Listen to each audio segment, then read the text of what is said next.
Thanks for joining us, Scal. I guess first question has to be about the timeout that was not called in the waning seconds of that game last night. Do you think that's a major error, or did you, I guess, agree with the explanation that Coach Joe Mazzulla gave in the postgame about liking what he saw out there in terms of the defense they were showing? Yeah, so I would agree. Typically, I'm a big proponent of, trying to attack. A team that wants to have their offensive group out there, there's a reason why they're a bunch of shooters and maybe they can't guard. But I will say, it felt like Miami had all the momentum. And you got to remember that, let's say 3 of the guys were probably in their first time, being out there in that situation. Now, if Al Horford, Jaylen Brown, Marcus Smart, or even Malcolm Brogdon with Tatum were out there, I think I would have probably said, yeah, just roll the dice, 20 seconds, go quick.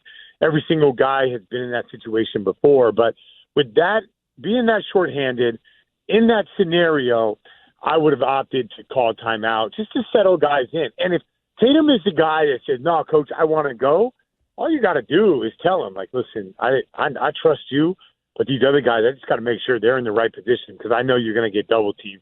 And Tatum would have been like, yeah, you're right. Let's make sure we get it right. And there's a lot of things to communicate. If the shot goes up, crash the glass. If it misses, make sure you foul. There's just, I just wouldn't have I don't want to use the word not trust, but those guys have not been in tight games like that before. So I would want to make sure that everyone was on the same page. So, yeah, I would have called timeout, especially if I had 2 left. Scal, in some form or fashion, timeouts have been a subplot talking point for Joe Mazzulla this year, whether it's momentum stopping timeouts and him choosing not to call those at times. And this is sort of a general question. With a young coach like him, is there ever an opportunity for an assistant coach to advise him, maybe sort of plant a seed in his ear, like maybe a good time for a timeout coach, or is that solely his decision? That's going to be his decision, and you guys act like he's not aware of it. He is aware of it. He has certain things that he's looking for, and there's been plenty of times, and you guys, if you follow the Celtics, you would say things like, let's call, oh, man, we got to call a timeout. Things are getting out of control. And the Celtics will go on an 11-2 run and force the other team to call a timeout, which they don't have, so they burn one that they didn't have. I think that timeout thing is a little bit overrated most of the time. Last night, just because I do think that he should have called a timeout last time in that situation with the scenario that was in front of him, doesn't mean that I think in the third quarter, when a team goes on a 6-0 run, that you need to burn a timeout. I think it's good to let these guys kind of figure it out. It's good for them to take their lumps, and even if a team goes 12-0 on you, trusting players to right their own ship is part of the deal. If you remember last year during the playoffs, they would call timeouts, and the team would go on 23-2 runs, the other team. So, there is a personal responsibility from the players to try to figure this thing out. Last night, with being shorthanded, I wouldn't say that that's one of those scenarios. I think it's probably really good just to settle them in. But a lot of times, I'm all for it. I'm all for, players are supposed to figure this thing out. All we hear is player empowerment, player lead, player this, player that. Well, let the players kind of right the ship when things are going sideways. Why do we always blame the coach? Why can't these all-NBA players, Jason Tatum, an NBA and MVP candidate, why can't he figure out a way? I've seen great players like Tim Duncan in the past, Kobe Bryant, Shaquille O'Neal. I've seen some of the all-time greats. Nikola Jokic is another one this season who is riding the ship for their team when things are going sideways. And I would empower my best players and my players that I have to trust in the playoffs to call to be able to get a team through without calling a timeout. So it sounds like you're on board with the idea that Joe Mazzulla is doing a good job and progressing, growing as a first-year coach. But there's a bigger issue that predates Joe Mazzulla being coach of the Celtics, Scal, and that's this turnover issue that they just can't seem to get over. And Megan brought up a stat earlier in the show from our pal Brian Barrett that basically there's a magic number for the Celtics, 16. Yeah. And when the Celtics turn the ball over 16 or more times, they basically lose every game. And when they don't, they basically win every game.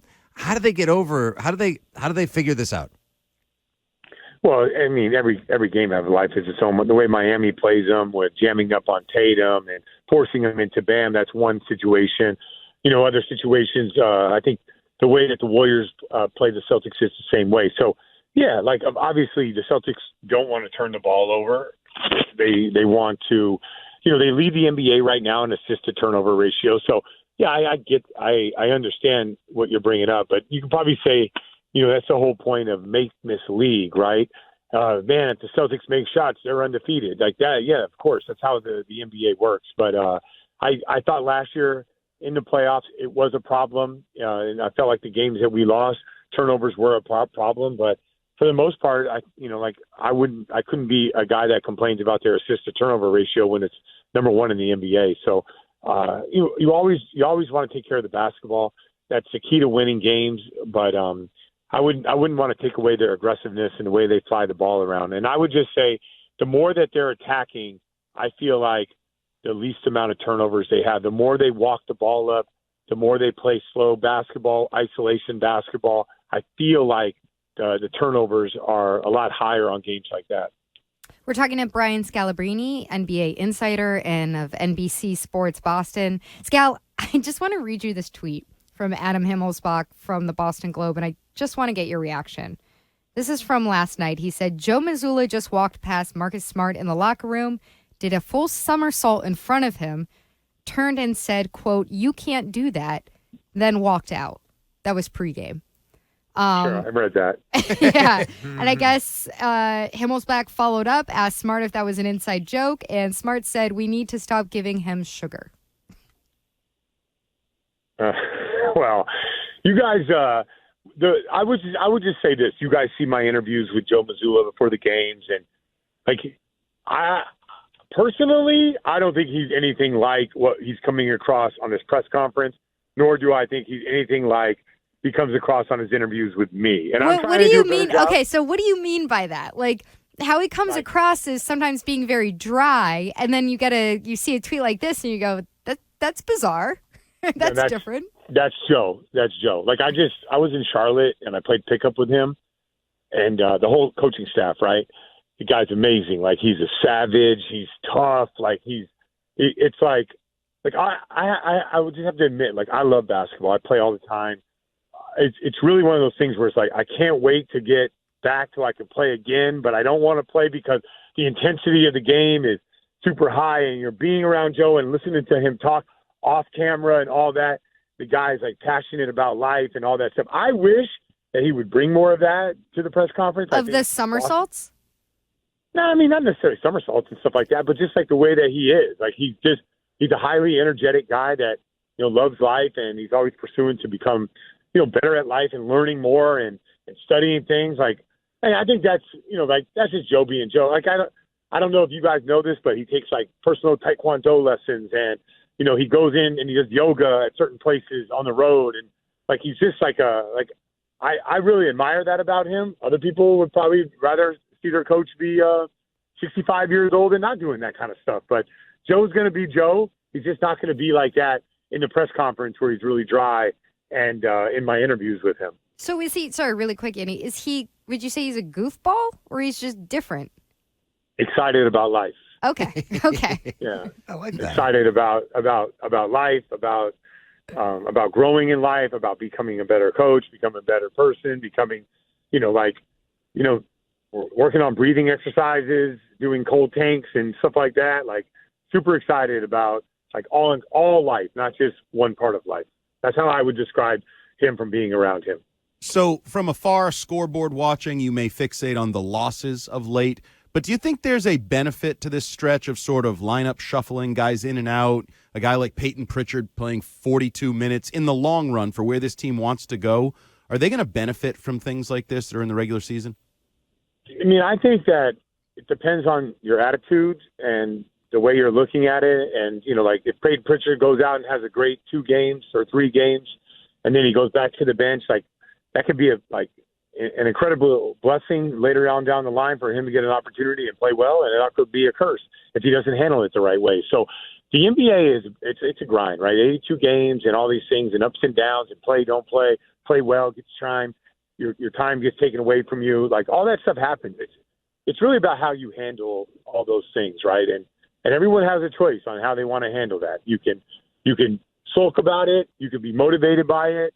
You can win games and be a fat cat and not keep working. You can win games and want more and, be motivated by, what happened last year in the finals. And it's all about how each person handles that. And I would just say, in my experience of being around some of the greats, right? Like those guys are never satisfied. No matter what they win, they always want more. They want to work harder. And they have an incredible amount of confidence that they believe in their work. And I think it spreads throughout. Like if Tatum and Brown come across that way, like their responsibility of bringing confidence to the rest of their team is real. And it does that for a guy like Sam Hauser or a guy like Peyton Pritchard.